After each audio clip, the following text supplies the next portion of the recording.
Gross for Missouri Attorney General. Hey, all right, right. Elad is a constitutional and civil rights attorney who often represents Missourians harmed by the government. He has successfully defended Missouri's Sunshine Law and our state Supreme Court. Thank you. Yeah. Stopped our state government from prosecuting whistleblowers, protected workers' rights on the job, and secured the release of innocent Missourians from illegal jailings.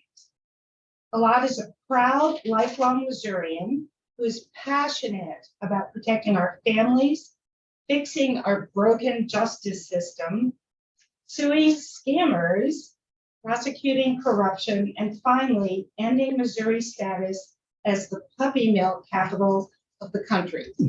I just want to add, a really smart campaign manager once told me that if you have a dog in your picture when you're running for it, it's better than kids. So I'm just going to point that Oh, okay, great. Hey, We hang on did to it. your seatbelts, folks. Here we go back around.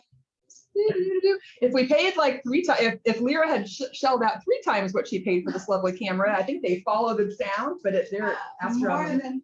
than 3 Times more expensive. I think this is better. So yeah, it just adds a little, DIY feel to the thing. All right, so with that, please preside. We're so glad you're here. Thanks for having me, and mostly thanks for having Liberty Bell. She's very excited to be here.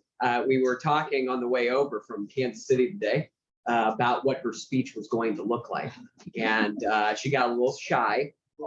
She's only 3, so she might chime in at some point. Hopefully not too loud, but yeah, Liberty Bell is a former puppy mill mama, and they found her. That's why her arm doesn't work too well over here. And so it's like Liberty Bell, like the crack in the Liberty Bell.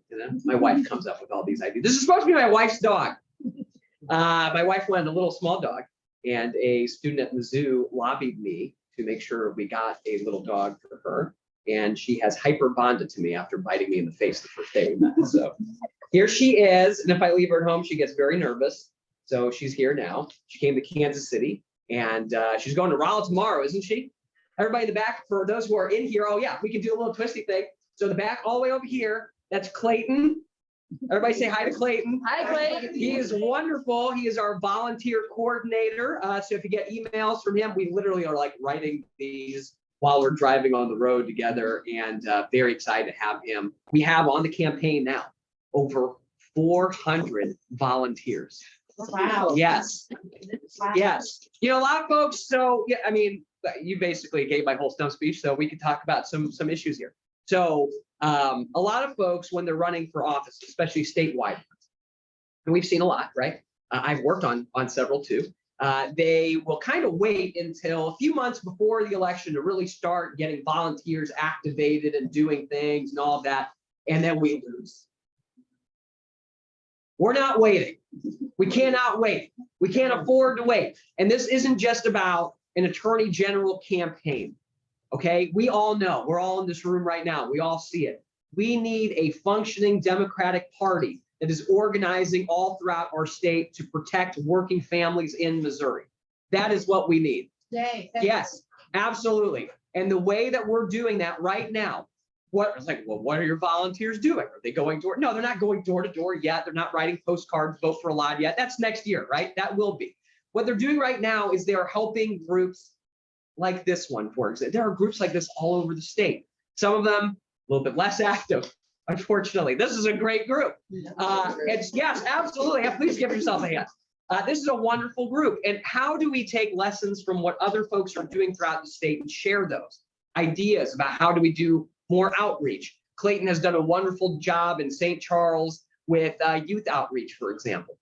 How do we get more people involved? And right now we are helping, for example, I told some of you already, but later this month, we'll be in Henry County and we'll be rebooting their central committee for the Democratic Party in Henry County. Yeah. Yes, literally I'm going to be there. We'll have folks from the Democratic Party there. We'll have the elections on that day. Folks have already heard of it. They've already offered, goodness gracious, lists and space in Henry County. I mean, like this is what we need to do. This is the kind of action that we need. And it's, I mean, when we build this out, It's going to help folks who are running from school board all the way up to governor, to US Senate, everything else. But we need to build the infrastructure to get that done. So I'm really appreciative. I know a lot of you were with me last time, and this has been a really cool thing to come back into doing, because I'm seeing so many of you again. Thank you. So many folks who volunteered so much with us and made so many calls. And that allowed us to start with such a great base this time. Those 400 volunteers didn't just come from nowhere one day. It's like, I want to do it. It came from folks who had relationships with us already, and then them asking their friends to do it. One of the big keys to all of this is relationships. Yep. We've got to rebuild community while we're rebuilding all of this. That is the number one. When they ask folks, why in the world, are you voting for this person versus, especially when it's a different party? The number one reason is because I met that person or I know somebody who knows that person. The other day, we were in Fulton, Missouri for their street fair. And, we were looking for the Democratic table. We were going to drop some lip and give them some stuff. And Dr. John, those of you who know him, he was there manning the table. But before we got there, we actually saw one of our former volunteers from the last campaign at the Westminster College tent. And so we hung out with her. And right across was the GOP tent. So you know what I did. Of course I will. Yeah.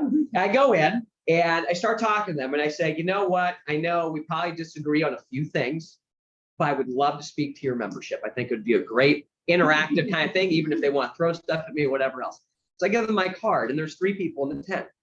And what I did not realize was that a lot of folks, including those who are at the GOP tent, do not know who the GOP Attorney General is. They just don't know. And so I'm there, I'm giving them my name and my card, and then one lady, Clayton's there, and Clayton's telling me that she comes up and she's trying to take a selfie with me. And then finally realizes right before she snaps a photo, I'm a Democrat. Yeah. And she's like, oh, and then puts the phone away. Let me tell you a few things. And starts going off about one issue, another one, immigration, healthcare, all of these things. And then she gets to one about the FBI and the weaponization of the government. And I say, look, sure sounds like we disagree on a few things, but I think we both agree we need more accountability in our government. Don't you think? And she's like, well, yeah, okay. So I start talking to her about the Sunshine Law. She starts leaving the tent. The other guy there, I think he played Winston Churchill at the museum. Okay. So he was fun. And then the guy in the middle, who I won't say, names or anything, but he's got a family member who's an elected Republican and starts listening. And he's got some questions about local government and all these other things. And we have a real conversation. At the end, the Winston Churchill guy, he's making some joke to go send over to Dr. John. And the guy in the middle says, well, I'll vote for you. And I said, that's why I said, what, really? And he said, yeah, I agree with what you have to say. And I met you. And that sounds good. So I'll vote for you. Yeah, tell your friends. Yeah, exactly right. Please, yeah, tell your family members too, everybody else. But those are the conversations that we need to be having. So we are trying to find ways to talk to folks, not just in Democratic rooms. In rooms like this, we want more people to come. Folks who are on the sideline, folks who are fired up about libraries, banning books, healthcare being removed from just about every group that we could possibly think of in the state of Missouri. All of these things, we can get folks in rooms like this. We also have to go to where people are. And I'll tell you what, this little monster right here. I know. She's a friendly little face, and a lot of people like dogs in Missouri. A whole lot of them do. So we are trying to do as many pet-centric things as possible too. So today is Friday. We did this last time. We are rebooting Missouri Furry Friend Friday. So we'll have a whole competition statewide. We'll have prizes. We've got bandanas on the website already. We've been talking to a few different pet parks and everything else about hosting regional kickoff parties to bring folks in with their animals, whatever it is. And I'm gonna tell you what, like most people who like dogs, we're good. We're good. Especially those, look, puppy mills are so terrible in the state of Missouri. Every freaking year, we're number one for this, number one for that. And the Attorney General's office is the one that's supposed to go after these folks. It's the one that's not just supposed to slap them on the wrist. You're supposed to shut them down, make sure they don't get to come back. And every time they just come back over and over again because they know in Missouri, there is no real enforcement of what's going on. And she'll get angry if I don't say we're going to change that. So we're definitely going to change that. As Attorney General, I'm going to sue a whole bunch of scammers, a whole bunch of them, including the ones who are elected officials in Jefferson City right now. A whole bunch of them. I mean, goodness gracious, how many things are we going to pass that we know are unconstitutional and just do it anyway because whatever, it's your money. Yeah. Who cares? Or you talk to the Attorney General right now, how many lawsuits are we going to file against school districts or China? I mean, even Donald Trump's lawyer was like, what are you doing suing China? Why are you doing that? And then you ask the Attorney General, because I get this question all the time from reporters. How much money have we spent on those cases? What does the Attorney General say? Does anybody know? He doesn't know. I don't know. Yeah, he says, I don't know. And even if you sunshine, like, what are you going to say? They all ask me, what do we sunshine? The reason that they don't know is because they don't track it. They don't track what they're spending their time on. Was it 25 or 45 that Schmidt did while he was in office against the federal government? Oh, lawsuits total? Yeah. Oh, that's a great question. Well, they also count like these amicus briefs that they filed too, you know, or the ones that they sign on to. And it's just like, what are we spending our money for? Or like Bailey right now. So Andrew Bailey, our current Attorney General, when he'll say, oh, I am enforcing the law as written in Florida. What? Sorry, buddy. I don't know if you know, but you're Missouri's Attorney General, not Florida's. They've already got, you know, their own problems over there too. Yeah, I mean, we should not be wasting our money in all of this. We shouldn't be wasting our money keeping innocent people in prison. Over and over again, we do that. Just yesterday, the governor vetoed a bill. I don't know if you all saw this. It's getting in the news. It was a big, and look, I'm sure there were some issues with it, but in his letter, the veto letter, he explains his position. And he takes a whole paragraph to say that the state of Missouri should not compensate people who are wrongfully imprisoned because that's a local problem, a local issue. They should deal with that. First of all, I don't know if anybody knows, I hope you don't. When you're prosecuted, it's the state of Missouri versus. The entire prosecutorial system in Missouri is created by our state legislature. The prison that you go to is a state prison. The court system that you are prosecuted in is a state system. The Attorney General who defends prosecution after the prosecution is done in appellate court, a state official. I don't understand. This guy has no problem spending state money keeping innocent people behind bars. He's got all the problem in the world compensating them after we figure that out. Sorry, I'm going to get really upset. We're going to change that immediately. The appellate division at the Attorney General's office will review every case, will actually take a look at every case, will consider every single innocence petition, and if the governor doesn't want to start pardoning people, then the Attorney General's office will stop defending and letting innocent people spend an extra, even one more second in prison. It's absolutely ridiculous. It's terrible. Is it Yes. worth it to try to get them to override his veto? So they are, I think on this bill, so the problem is with a lot of bills, and we can talk about legislative stuff too. So I'm sure a lot of you know, the legislature is not the most functional thing that we have in the state. And when they get very dysfunctional at the end, which happens all the time, there's a bill and then they start tacking a bunch of things onto it. Right. And I think the problem with this is, they say they lit it up like a Christmas tree. And that was a problem with this one. So they probably won't be able to override this veto successfully. I don't know because there's probably some corrections they have to make. Okay. He then showed his opposition to that issue. So if they pass that as a clean bill and then he vetoes, I don't know. There's a lot of folks who might be willing to override it. Right now, he did line item veto expenses. So we've got a lot of money, by the way, tons of money, billions of dollars. And he started cutting from all of these projects that would help poor people in Missouri. And so there is talk right now about overriding some of those vetoes on that. So yeah, but the Attorney General's office is an extremely important one to bring accountability to Missouri. And this is an office, obviously, I am very passionate about. It's one that we're seeing the impact it can have nationwide, because heck, Missouri has been in the Supreme Court a few times in the last few weeks too, and it's something that will impact all of us. Having somebody in that office who wants to be your attorney, not the attorney for big donors, big corporations, or even big government under Mike Parson, but having somebody who believes in checks and balances, who believes in who wants to hear from you, who wants to do town halls and get your input as your attorney, I think is essential for that office.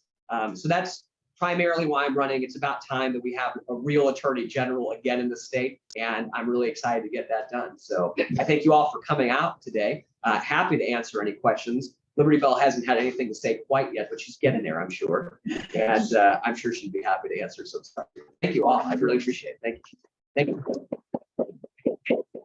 And I should say, yeah, before I get in trouble, because Clayton came all the way. So we've got ways to sign up. I think a sign up sheet probably been around. There's a clipboard making its way around. Wonderful. Yes. And you can sign. One of the best ways for us to get the word out to folks. You know, I mentioned we're trying to reach people who don't really get involved or haven't for a while, at least, is for folks to post friends, people that you know.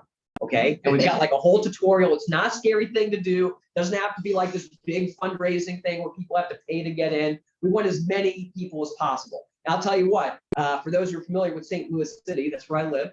And right by the Ted Drews in the city, we were invited to a house party by this couple who's really, really big fans. And they brought folks, and a lot of them didn't know much about government at all. And so some people were like, oh, you know, that's gonna be tough because like, they're not gonna know, they're gonna be able to fundraise. I'm like, this is great. These are the people that we want to talk to. Like, these are all folks who are now going to go and vote and then tell their friends, and then they're going to share, hey, that little dude with that cute dog would be a really good attorney general. And so that's what we're going for. But yeah, house parties, you can obviously donations are very important. Volunteering to make calls. We're going to start with we're trying to make that process even easier now. We were just signing contracts this morning with some folks. And then obviously text messages, postcards, we'll be doing all of that as well. But Will you yes. have someone stationed in this office here? So the idea is, now we're gonna look, I get to talk about all this. And as we go, if Yes. you could try to repeat the question a Yeah. little bit. Oh, yeah, great. Especially- Yes. Especially the further it comes from down there, Yes. people at home just don't hear it. Sorry, yeah, I'm so sorry, everybody online. So the question is, are we gonna have somebody in Columbia here? So the idea is to have regional coordinators as we're building all this out. Obviously, that's going to take fundraising to do. And so we're working on all of that as well. But we want at least, I'm hoping for at least 5 around the state. And then they would be organizing in their areas, their regions. If I can't make it we were traveling. I already broke one car. We're on to another one. And I did another one the time before that. But yeah, that poor car. But yeah, we're trying to have like all of those folks organizing in those areas, able to go speak to people, recruit folks to go speak at different groups, call me in even if we need to do that. Then really organize like the volunteer efforts there, but then to get input locally into the campaign too. So yeah, the idea would be to have somebody in Columbia as well. And I want you to talk more about the Sunshine Law. Yeah. Yeah, you had Yeah, that same I- question in chat. So Okay. Kathy Jensen in chat says, please tell us about what you've been doing related to Missouri Sunshine Law and what you would continue to do as AG. Oh. Favorite Okay. question. Yeah, Where do great you start? question. Okay, Sunshine Law. All right, what I will do is I'm going to enforce the law. And I will have 200 attorneys who can help me do that. Way easier than just having me do it with my little dinky printer. Now the printers at the office aren't that great, but they're better than mine. So Sunshine Law is the law, and I'm sure a lot of folks are familiar with it, but for those who aren't, it's our public transparency law. So it allows us to see public records, participate in public meetings. And this was passed in the early 70s by a Democratic state senator who pushed it really hard, and then a Republican governor who signed it, called it one of the best accomplishments of his entire career. And that's what we used to do in the state. We were like leading on transparency in government, participation in government. That was the idea behind all of it. And we're not there anymore. So today we have, unfortunately, a lot of officials who, and there's a guy who put this really well, but he said that they feel like they own their offices rather than renting them. And that ownership has felt like we don't know as good as they do. They know better. So your input just bogs us down. We don't, all of these things. You're asking too many questions. This is our government, in my opinion. And that's the idea behind the Sunshine Law. So in 2018, there was this guy named Eric Greitens. You might have heard of him. He was the governor of our state. And he was a really bad guy. And so he resigned, but he was defending himself from these sexual abuse allegations. He's like, oh, I'm not going down, not at all. Until a judge very close by here said that he had to reveal all of the hidden donors to his fake charity that he was cycling through political money. And he quit that same day. So I, unfortunately, all the investigations were dropped at that point. I talked to a lot of the legislators and I was like, are you serious? And they're like, are you serious? We're all Democrats. We don't control anything around here. And I said, okay, well, I ended up suing the state. So I asked for records, communications between the governor's office and all of these money laundering fake charity people. And they had a lot of records, 13,000 plus. And they said, but you're not going to get it for at least half a year. And we're going to charge you $3,600 something dollars, whatever cents to see it. And the bill was for $90 an hour for something like review or whatever they called it. $90 an hour. And I'm like, I mean, I was a good deal for you all because I worked a lot of extra time. I was about $10 an hour, but on the books, I was like 20 for the state. Who gets paid $90 an hour? And they really wouldn't tell me anything. And so I was like, this is wrong. And they said, no, we're right. And I sued them. And then the Attorney General's office came in to defend Mike Parson, our governor. And so I was on the other side of a bunch of people I used to work with. And lo and behold, $90 an hour was for an attorney to review all these records before they released them so they could close the records before I saw them. So I was paying for somebody to prevent me from seeing the records I wanted to see. Great. Anyway, we went all the way to Missouri Supreme Court. It took us 3 years to get there. And I argued at the Supreme Court. It was virtual at the time because of COVID against a former co-worker of mine.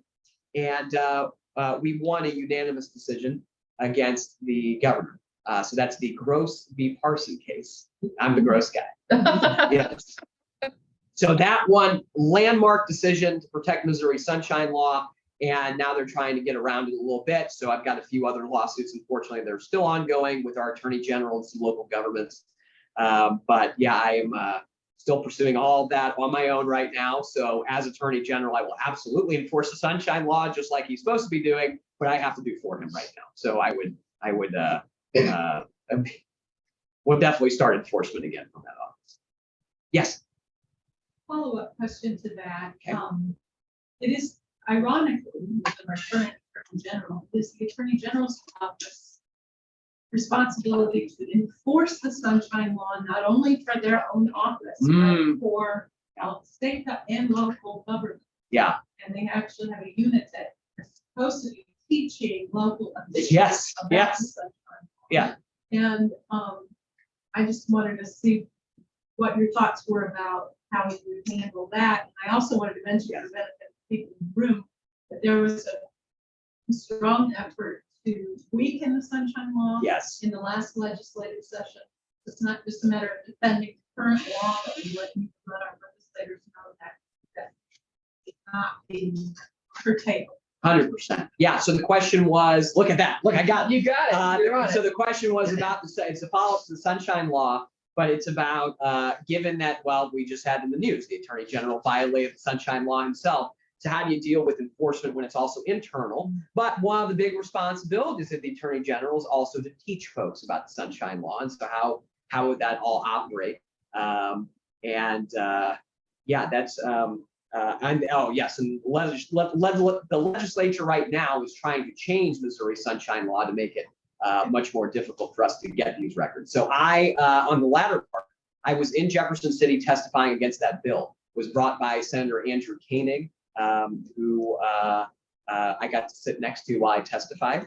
And at the end of my testimony, so I listen to folks, and then I go and I testify, and other people are testifying. And I said, they changed the bill right before I got there. And so I didn't see it. I had this whole memo written up. And so I sit down and I'm like, oh, well, I didn't realize that, the bill would be changed before I got here. I'm sure it's way better. And then they all started laughing. And I said, oh, so it's not. Okay. So then I start testifying, and here's my issue with it on the cost. They were trying to reinsert those costs so that essentially you'd be putting up a big paywall for anybody to be able to access public records. You're charging for an attorney. Who can afford? Most people in Missouri can't afford an attorney. And now you're asking them to afford an attorney for a public records request. I mean, everybody's going to say no to that, except for maybe a few places that have money. Fortunately, after my testimony, I met with Senator Koenig's staff and actually spoke with a few other state senators as well. And they took my input, they changed it. It went from a very crappy bill to a crappy bill. So still bad, but they made some changes and it did end up dying. But I would expect that that is still a priority of our governor. It's one of his biggest priorities, which is okay. I mean, of all things, to close off government transparency, that's your big priority, given everything else that's happening in Missouri. Just great. From the structuring of the office, you're right. And there have been some proposals for those who are really in the weeds on this. Jean Manicki out of the Missouri Press Association. She's got some great op-eds written about how do we restructure this. Maybe it goes into a different separate office. One of the big proposals I have is to start Missouri's first civil rights division in the history of our state. Oh my It's God. way past time. We don't have one, other states do, and probably the reason we don't have one is they have to sue themselves. So, but that's part of it, right? So I think that the civil rights division and probably the Sunshine Law one, there's probably a couple others like a public corruption unit as well. They need to have some isolation from what's happening in the rest of the office. Now, obviously you're reporting, right? But in that point, well, if the Attorney General's involved, you need to have like ethics policies in place so that you have recusals and other people are taking over. But yeah, for the Sunshine Law, especially when it's an internal issue, you have to get people who are not involved in what that complaint is to then do the investigation. In some situations, you might have to get independent counsel to get involved, but there are so many attorneys and we have 5 different offices in the state. I mean, I worked on cases where I was walled off from an attorney in Jefferson City and one in Cape Girardeau. And we're not wasting your money. Right now, it's just this big waste of money. They don't even know how much they're wasting right now. But yeah, enforcement should happen. And the best way to enforce it is to prevent violations from happening, which is education. And I know from those meetings that this Attorney General and the one before him are doing, they are telling folks incorrect information to get around the Sunshine Law, which is why they're not just me, but there are a couple other attorneys. It's not a very lucrative thing to do, which is why you don't have many attorneys doing it. But there are a couple others who are now suing a lot of local entities and state entities for getting the wrong information from our Attorney General. And I mean, he's not a very good lawyer. And we're all, I mean, if you have a lawyer and he's not very good, you fire him. That should be what you do, and you'll get a good one. And so that's fine. But yeah, absolutely. But yeah, those classes, I mean, it shouldn't just be like, oh, we're presenting this and everything else. You should also have a direct line to the Attorney General's office and the number of circuit clerks and other people who just feel like they've been so neglected, which is why this guy in Fulton understood what I was talking about. I mean, just people don't feel like there's a real connection there to our state's attorney, and there needs to be a thing that would prevent a lot of waste in our state. Someone on chat asks, if I can only budget for one donation, when's the best time to give that donation? Oh, What a lovely question. that is a great question. You know, there is an entire fund that is based on early donations on purpose. That you can, yeah. Yes, and the reason for that being is that it helps folks get their infrastructure set up, and then they can build off of that. So I would say, look, like, don't break the bank for us, right? There's a lot of issues to deal with, but please, like, your family comes first, and your community, everything else. But we are trying to take all of what we're getting, right? And you'll see something, like, you can look on some folks' reports and you'll see a lot of the money is going to this firm in DC and that firm over here that does text and this thing. And yeah, like, we've got to hire some folks to do that, but we are trying to invest as much of that right here into Missouri. So, I mean, I get donations from someone who is on Medicaid in the nursing home, and he used to give $10 to us every month. And I called to say thanks. You know, I try to go through as many people as I can. And there's a lot this time, so that kind of popped off on me. But I learned that, you know, he's on Medicaid in a nursing home and he gets $30 a month to spend. Period. He's giving me 10. I'm like, dude, you've got to stop. Like, do not give me another dime. And he's like, no, because it means a lot to me. Like, what you're saying means a whole lot. And I take every donation we get extremely seriously, because that's a trust that folks have put in me. And, you know, one of the first questions I got was, well, you know, you did this before, you're doing it again. I mean, really, like, seeing some of those folks come through. And I thought really long and hard about this. I knew that old Subaru was going to die. I just knew it. The whole axle came out on the highway.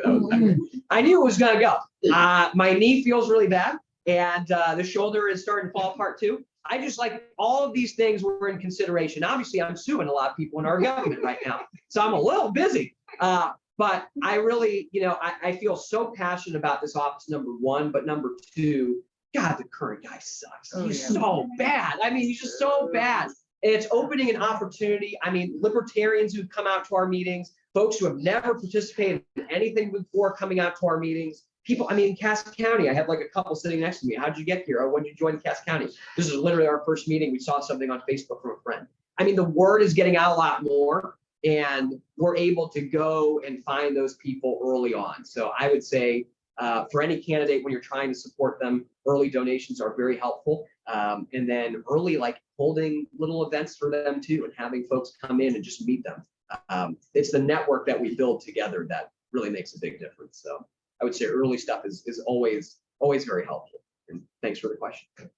Herb, I think I've got the sound run through the projector. See if it works. Can you hear me? Oh, yes. Yeah. All right. Question you don't expect. You're familiar with the very recent ruling of the Supreme Court in the lesbian gay plus case involving suit of a web design firm against a very high official in the state of Colorado. Recent journalistic reports assert that the parties listed as causing harm by asking this firm to write, when their telephone and name is contacted, deny having anything to do with it. The case of claim of harm and therefore standing appears to be fraudulent. As Attorney General, what would you do to help protect the state of Missouri and the nation, people of this nation, from fraudulent claims being brought against the state? Oh, wow. Great question. All right.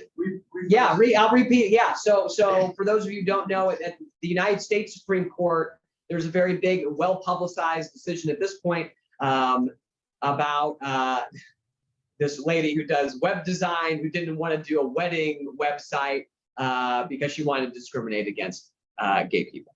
And as it has come to, we have now found out that this person who asked her to make a website never happened. Like the whole story is pretty much made up, and it's a fictional basis. And there's a question about like, how do we get standing? How do we get it? Yeah, do you have a? Just let's not ignore the fact that Josh Hawley's wife, Erin, is Yes. the attorneys. Yes. involved in this malfeasance. Yes. Misfeasance, which to add to his question. I seem to recall learning before I dropped out of law school that attorneys who say false things. Yes. Say false things Yes. to be sanctioned by both judges and Yes. the bar. Yes. Nothing happens to these liars. Right. Yes. Yes. And this is I'm going to add this in here too. So to your point, Josh Hawley's wife, Erin Hawley, was on this case as well. And where is the accountability for the attorneys in this whole thing? I ask that a lot, especially when I pay my bar dues in the state of Missouri, because they're pretty expensive. Where is it? Like, I mean, we have, and I'm going to go off for just a second, but we have an attorney general right now who he inherited a bunch of cases because he was appointed. And before he was appointed, Eric Schmidt was the attorney general. And at the time, we were sued by all these illegal gambling machine companies, the one you see in gas stations and everything else. So we have prosecutors who have gone after them because they're illegal and have won cases. And so this group, of companies, they sued the state. So the attorney general comes in and represents us. And they sued saying we're harassing them. What? We have laws. I don't understand. But the attorney general had two really good assistant attorneys general on that case. And Bailey comes in, he inherits all of these cases. And then he accepts donations from the illegal gambling machine companies. And then he says, you know what? I can't accept these donations and represent the people of Missouri. So you know what? I'm going to stop representing the people of Missouri. Right. I'm going to keep these donations. So I'm going to recuse myself, but not just me. I'm going to recuse the entire office. And now we have to hire a private attorney who is supposed to be in court in a couple weeks to defend us on it. And we get to pay for all of that because he wanted to keep money from the other side. From the other side, like imagine you have a lawyer, you just hired him for something extremely important, because that's why I hire attorneys for something extremely important, and you're sitting across the table from the other side, it's all oppositional, and then they hand a check to your attorney. And your attorney said, well, have a great day. I mean, that guy gets disbarred, like you file a complaint, that's what happens. Why is it not happening for our attorney general? Because we're seeing in so many places that the bar associations, they don't want to get political, right? And so they're avoiding all these things and sanctions, and they're avoiding all of them. It's a big problem.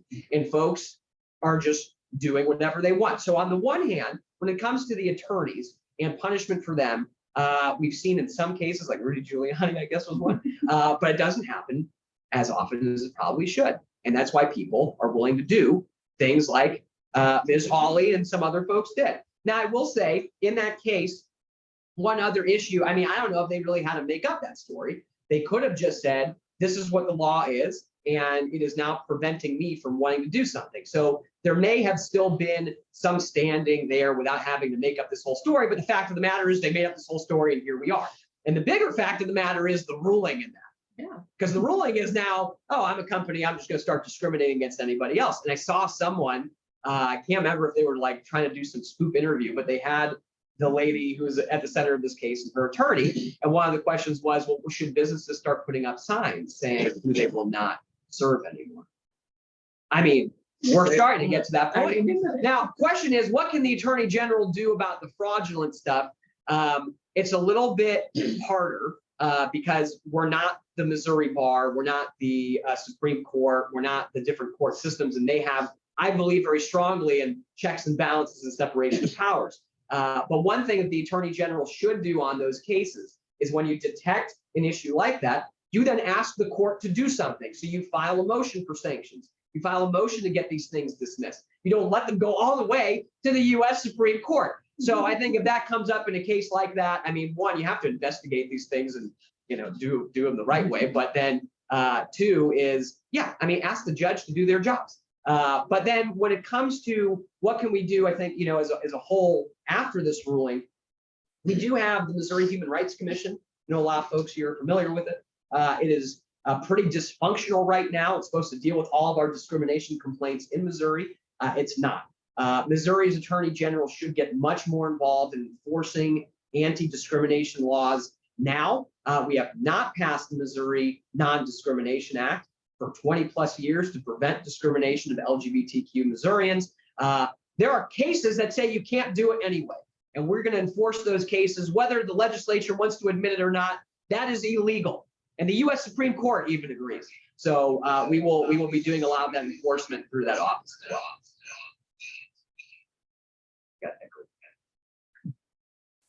Can't write my chat question. You can ask a question here. In the room. Okay. Yeah, go ahead. So, and maybe stealing a question from Paul, but how do you plan to equalize your fundraising distance with Bailey? Yeah. And Sharp, because Sharp Yes. also has a big nest egg. Yes. Bailey in his NEC account has about 10 times as much as you. Yes. As does Sharp. So Yes. how are we going to fix that? Yeah, well, we're working on it all the time. So the question was, how do you fix the fundraising gap between me and the two guys running as Republicans? One, I will say, by the way, they're going to have a very spirited primary. So if anybody remembers Hawley versus Schaefer, they burned everything to the ground, and that's what will happen. So that the amount of money that they're going to have is just for each other. They are going to blow through every single penny of that before they get to the general. And then the August election for the primary next year is a quick turnaround. But here's I'm not gonna lie to you, those same people who gave them a ton of money are going to come back and give them a ton of money. And we're not even talking about some of the PAC money that they're going to have and these hidden donors and all this dark money stuff. It's going to happen again. So we are we're a lot more active than them. I don't know if you notice, they don't really travel or do anything in the state at all. So they don't really talk to people so much. They're going to try to talk to like Twitter folks and TV. And I get that. Okay. There's a big reason why we're like doing this right now. Like we can't wait because of this. Like they are going to have a lot of money no matter what we do. We have to raise a sufficient amount of money. And it's a lot of money to get to that point, right? So for us, a lot of like the donations that you're seeing right now from out of state groups. So it's money, which is helpful, but it's not really like that's not a supporter for them. That's not somebody who can go vote for them. Almost every single donation that we have, like those are people who are now going to go vote and they want to do something else for the campaign. So that's good. It starts out as a smaller snowball. The idea is it gets to be a bigger one. So that's why we're pushing it all over the place. You all can help with that because you host meetings and then we can talk to folks and obviously you can donate too. But we actually, so a lot of the money, it ends up going to, and this guy, he worked for Brighton, so I track a lot of this too. A lot of the money ends up going into these firms. So the burn rate for all that money is high. And that's because they're hiring, honestly, a bunch of scam artists who know how to take them for money and they don't know what they're doing. So they're like, oh yeah, you can write me a fancy email. Okay, here's $300 an hour for that. You know, so we know how to write emails. So there's a few things that we know how to do in-house already, which is great. We try to empower younger folks too, who are into tech, and then, you know, I mean, even some experts and all of that stuff as well. We get a lot of advice from people too, but I doubt that we will ever raise as much as they will. We have to raise a sufficient amount to get there. And that's why we've been so focused on the volunteer work, because they will not have a ground game. There will not be people knocking doors and saying, vote for Andrew Bailey. It will just be, Andrew Bailey said this on Fox News, and he hopes enough people in Missouri see that. They're like, okay with that. So our whole thing is if we can develop relationships with people individually, we can do it. And I mean, we saw this with the Republicans. I mean, they had, what was his name? Out of Pennsylvania, I think, Cantor, Eric Cantor, is that his name? He was high up, like super high up in the Republican House. And he lost to some guy who raised almost no money, some libertarian dude, economics professor. And that's because like, that's what he did. He spent all of his time talking to people and trying to get them to do, and this guy didn't take them seriously. So there are lots of examples of that in Missouri history as well. But I mean, we need to be able to pay for this fancy dialer thing that he has so we can call more people, our text message system, postcard. Actually, a lot of people donate postcard time and everything else too. But then all of our door knocking, actually, I was just on the phone with somebody in Southwest Missouri, but all of our door knocking is done coordinated with other candidates. So it's not like, oh, I mean, look, every door that I hit should be another candidate's door. So if we can help them too, great. But it's a lot, we're trying to be way more efficient than they will be with their money, understanding that's going to be an issue. Nationally, there are groups that are looking at Missouri. We need a lot more of them to do that. I've been talking to elected officials in different states as well. We'll probably have to make a few visits out of Missouri just for some ideas and hopefully for some support as well. But we're a very Missouri-centric campaign. And, Federal Society is trying to buy one of them, and then the illegal gambling guys are trying to buy the other. It's pretty wild. One can only hope, like you said, in the primary, they just burn. They will, They'll yeah. burn through all their money. They will, yeah. Unfortunately, there will be a lot more that will come after, but they What's the Federal Society into these days, just as an aside? What are they doing? The federal. Yeah. Yeah, well, I guess they picked enough Supreme Court justices, and right now, I guess they're trying to pick an attorney general for Missouri. So they are giving a ton of money to Will Scharf, who is the candidate in the primary running against Andrew Bailey. Right. He is best known, I know all of these guys, I can't believe all this stuff. Will Scharf was best known for being the attorney for Eric Greitens, who came up with the idea to destroy those text messages before they became public records. They were public records. That was illegal. But yeah, he's the lawyer who came up with that. So Okay, that's good to know. Yeah. Question from David Yes. Mallory. Yes, you brought up the GOP primary. You have a primary on the Democratic side. What are your Yes. plans for that? How are you going to deal with that? Yeah. situation? No, great question. So I do have it looks like I have a primary opponent. Her name is Sarah Unsicker. She's a state representative in the St. Louis area. I've worked with her for about 7 years now. And so it's a little awkward for me, not gonna lie. We've talked a few times about it. I mean, we're going to run our campaign. So we're traveling a lot around the state. We're talking to a whole lot of folks. I think it's important for us to have a super active campaign for Attorney General. I also think it's really important for us to have somebody with a lot of experience in that office and who has been probably suing our government because they're not the best right now. So, I mean, that's my views on it. Like we've talked, and I don't know if something will come and change in the next months or so. Because I personally, I mean, I've talked to Sarah about this too. I don't think a primary is very helpful given the limited resources we're discussing right now. And the fact that I love you all, but I really want to talk to independents and Republicans as much as I possibly can. And we're like, we've got to work double time because we're still going to do that. We're also going to talk to as many folks in the Democratic side too, because I mean, it's a primary at this point. And I've talked to maybe somebody who used to be a wonderful senator from the state of Missouri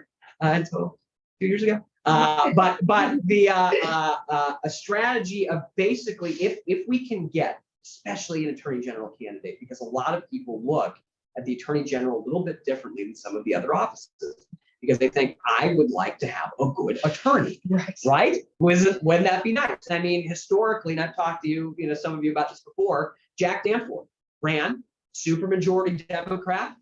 Every statewide office is Democrat. He became attorney general as a Republican. As he was, hey, look, all the crazy stuff that our government's doing. They're not listening to you anymore. They don't want to hear from you. So we've got history in this office in particular. But yeah, it would be very helpful if we could set it up where we've got a united party that can then support outreach efforts to everybody we know we need to talk to. And that includes especially disengaged and infrequent voters, because if they've stopped voting, most people do because the government isn't doing anything. What is the point? There were more people who did not vote than voted for Donald Trump in Missouri. More people. So there are 1.8 million of those people just sitting out there. And if we can get just some of them back in the game, all of a sudden we're talking some serious potential change in Missouri. We send them postcards. Yeah, that's great. And I mean, we've actually been talking to some groups about how do we get phone calls to them now? How do we target them? And that's, I mean, we'd love to be able to spend all of our resources doing that. So we'll see. Kathy Jensen asked, this is a quick one. Yeah. Is Sarah Unsinger attorney? She is an attorney. She is. Yeah, Okay. she's done primarily some family law.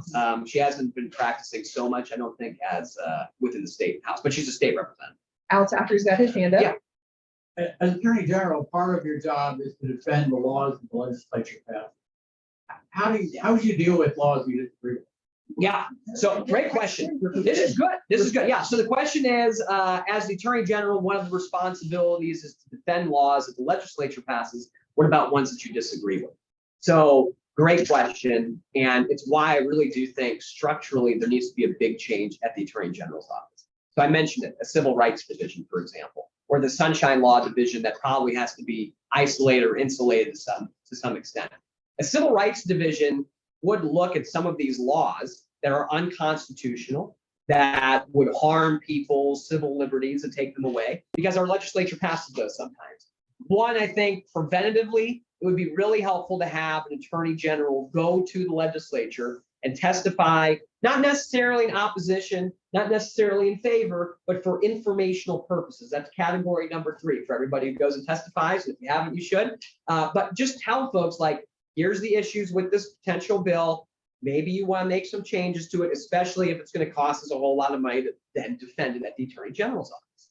In some situations, and Holly was one of these, there are some recusals where it comes just from the Attorney General, but the office still represents the state in some capacity. I think that we probably need to think about that model a little bit more widely. If the Civil Rights Division, for example, they see an issue with this law that was passed and they want to go after it, but then the state has the litigation division, which is where I used to be in, that's a little bit separate, and they're defending the law. I think you can still have, as long as you're isolating those folks within the office, you just have to make sure you put those walls up and you have those procedures in place. So I think there's space to do both of that. But at the end of the day, I don't think that the Attorney General's job is to be a super legislator. And I think that if we have an Attorney General who starts to do that or talks about it or whatever it is, that's just going to cost us all a whole lot more money. That's not the job. So It's extremely important for us to get good legislators in. I know this area, you all have done a wonderful job doing that. We need some help with some other spots.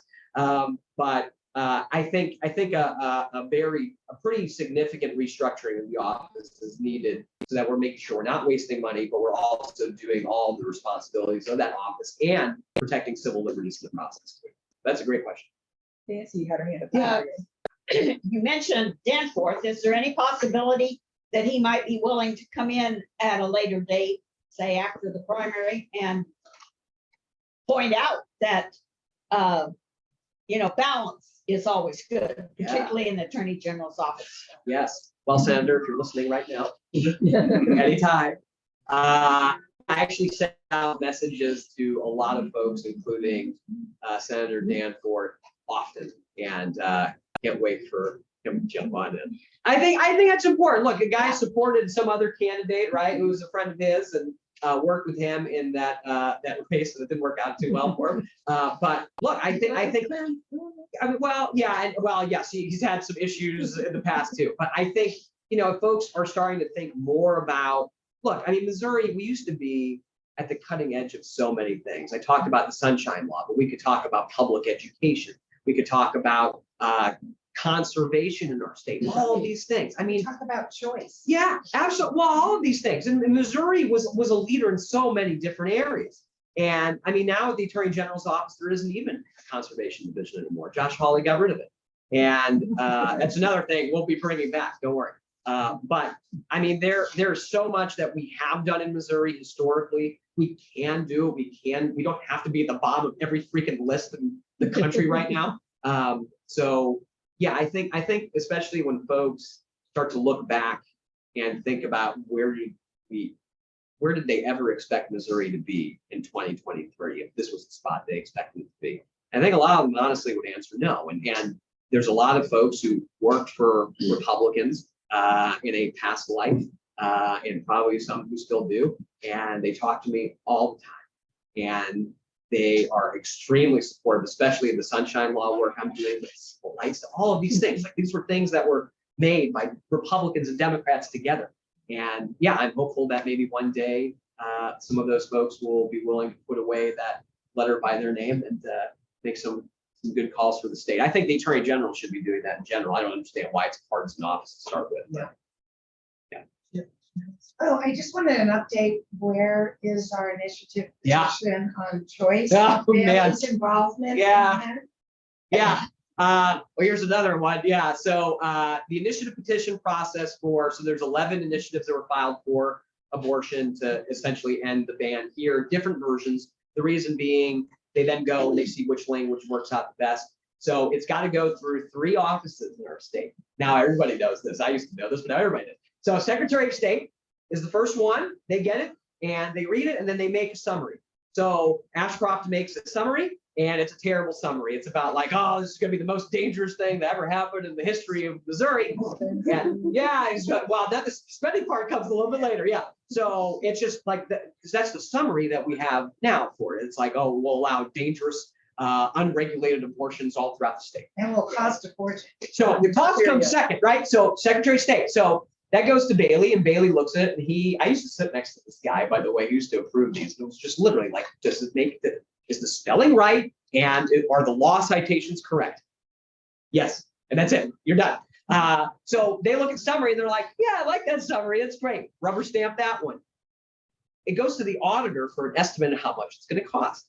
And the state auditor comes back and he said $0, but there is an estimate from Greene County officials that it would cost $50-something thousand because of the lost tax revenue from aborted people in Greene County, the Springfield area. But he says, my estimate is $0.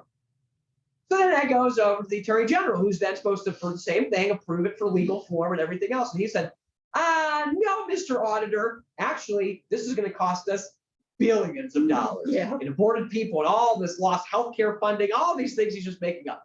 So the auditor said, I will take that into consideration, just like I take all the other input I get from everywhere else. And then he comes back and he said, it's going to cost $0. And then the Attorney General said, no, it's not going to cost $0, or I'm not going to approve it. So then they go to court, obviously, because now they're being sued for holding up. They missed a deadline to approve everything. So they're in court. spending money on all of it. The Secretary of State comes in and says, Judge, what am I supposed to do? They never even sent it back to me. Judge said, you're right. You're out of the case. Auditor said, Judge, what am I supposed to do? I did my job. He thinks he's the auditor now?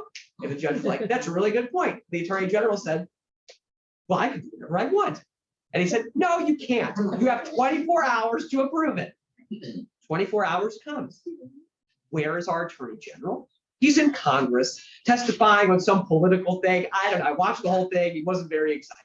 And 24 hours passes. They didn't even file a motion at the time asking for more time or please do something, but eventually goes up to the Missouri Supreme Court and it gets docketed. And then they go to the court and the judge is like, well, yeah, he is wasting a whole lot of time. By the time it's going to be argued in just a couple of weeks here, 90 days will be gone from collecting signatures. And for anybody who's collected those, it takes a long freaking time. We're actually helping right now collect some of the labor initiative petitions right now.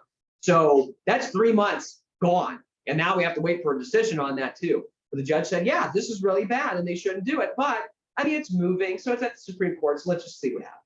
Now we're waiting for Missouri Supreme Court.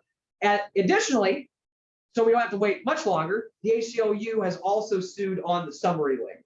So that lawsuit has already been issued as well. So a lot of stuff is moving, but this month we'll have an argument on that, unless they like try to delay it again, which you shouldn't do it. And how long do we have? Well, we'll find out once the thing's approved, then it's got to get onto a certain calendar time. So yeah.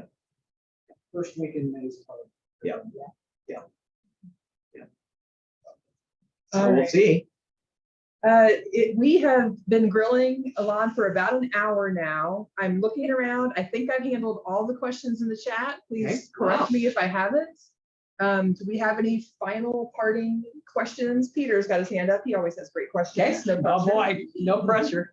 So this week we had a major ruling that they got an injunction, Bailey got an injunction against the federal government, that the federal government Yes. cannot talk to any Yeah. social media company. Yeah. And essentially that's so that they don't talk That's about right. Republican viewpoints or AKA misinformation on social media. So, you know, you don't have to just talk about sunshine. Even preserving our democracy is a real issue in your election. Yes.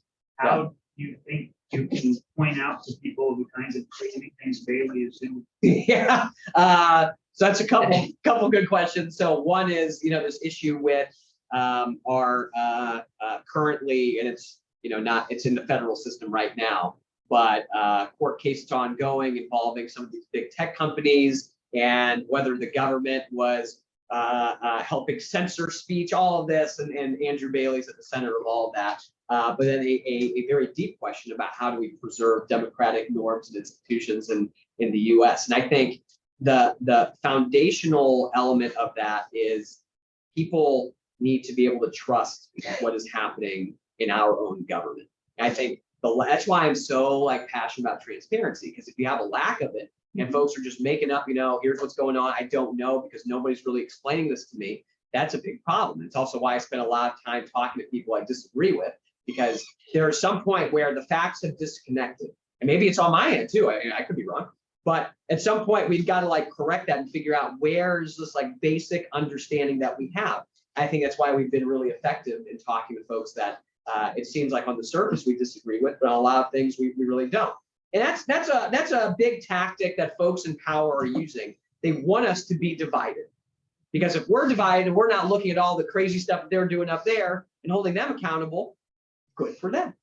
And that's what they want. That's why they attack minority groups all the time. That's why they try to get us at each other's throats on issues that really, sure, we disagree on some, but at the basic foundational level, we don't. We just, want to have good, happy lives and please stop doing all these terrible things. But yeah, on that, I mean, look, there are a lot of issues with what is happening in our economy, what is happening with AI now. I mean, I talked about scammers, but just imagine what is going to happen in the next probably few months and years. So there's a lot that we need to do in those areas. And I think, look, if there are allegations and they get proven that the government was involved in some kind of a ring to censor speech, that should not be happening. I don't think there's not a lot of people in America who think, oh yeah, let's have the government censor all of us. Surprisingly, this is coming from the side. It's like, oh, well, let's not have some of these books in our libraries right now. We can't have kids seeing things. Okay. So, out of both sides there, but yeah, I think the issues that we're seeing with big tech now, one are monopoly power. So we're seeing that concentration all throughout our economy. Agriculture, we're seeing it in housing right now. We're seeing it, which is going to be a major crisis coming up. We do not have affordable housing in Missouri. We do not have it. And there are a lot of companies that have taken advantage of rates that were lower, and also people who are going out of business, and they bought up a whole lot of properties. And I've been working with folks who are on the verge of eviction for, goodness, 2.5 years now. And it's a scary, scary time what is about to happen. But we are seeing a lot of that concentration of power. We're seeing stuff that was happening on Instagram where they were manipulating, they knew this with kids and how folks were feeling, and they knew they were taking advantage of that. So I think there's a lot of people who need to be held accountable for a lot of stuff that happened. What does not help anybody trust in government is when they come with these things that they haven't proven, they're not being transparent about. They cut off like half of the text so that you see whatever else it is, because they're trying to fit their own agenda so that they get on TV. And that's not good government. That they think in their head that's good politics. But a Republican friend of mine used to say, back when I think it was in Kip Bond's office or something, but they used to have the saying where it was good governance is good politics. Good politics is not always good governance.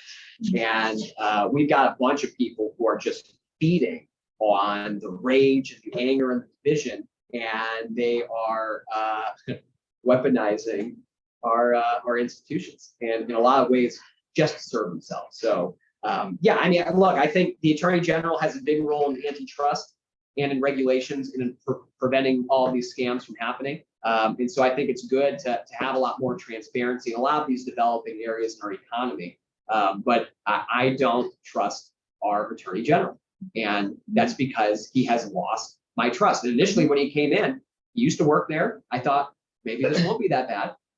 And no, it's been very bad. And you earn that trust over time. And I think there's a lot of people who are hungry for that, and they want to see good government. And it's sad to see so many folks taking advantage of how many people are disengaged from the process, so that they can maintain power. But that's a great question. I think transparency is really foundational to accountability, and accountability is foundational to preserving democracy in America. Great. Thank you so much. Thank you. Thank you. We're going to have, really, there's no business to be handled, so we're going to do announcements. If you're going to hang out for about 10 minutes, Yeah, and then we absolutely, can continue to socialize. Pam, how did you want to? Are you going to log into Zoom and share your screen? I'm trying Okay. to log in now. And I wanted to say something that I did get an email about homecoming parade. So that will be coming up. You Oh, wanted to great. get- Yeah, please. So we will sign up for that.